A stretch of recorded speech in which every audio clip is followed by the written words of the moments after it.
Hotel Girija, शुद्ध शाकाहारी restaurant, रुचकर आणि घरगुती पद्धतीचे महाराष्ट्रीयन जेवण, राहण्यासाठी उत्तम आणि दर्जेदार सोय, बँक्वेट्स आणि party hall, Girija adventure park तसेच ई व्हेकल चार्जिंग स्टेशनची सोय.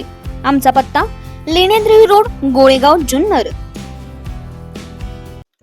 नागपूर हिंसाचारातील दोषींना कोणत्याही परिस्थितीमध्ये सोडणार नाही. हिंसाचारामध्ये झालेले सार्वजनिक नुकसान हल्लेखोरांकडून वसूल केले जाईल.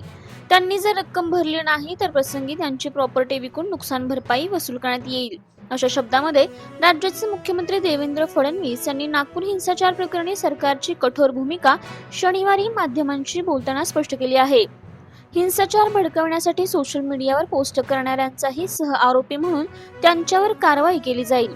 दरम्यान हिंसाचारादरम्यान गंभीर जखमी इरफान अन्सारी यांचा मृत्यू झालेला आहे. दरम्यान MDP या कार्यकारी अध्यक्ष हमीद इंजिनियर आणि त्यांचा सहकारी मोहम्मद शहजाद खान अशा दोघांना प्रक्षोभक भाषण आणि भडकाऊ पोस्ट केल्याबद्दल पोलिसांनी शनिवारी अटक केली आहे. अटक केलेल्यांची संख्या शनिवारी 105 पर्यंत पोहोचली आहे. गेल्या सोमवारी औरंगजेबची प्रतिकात्मक पुतळा जाळल्यानंतर नागपूरमध्ये हिंसाचार घडला होता. यामुळे दंगलखोरांनी नागरिकांच्या घरांवर हल्ले, वाहनांची तोडफोड आणि पोलिसांवर हल्ले केले होते.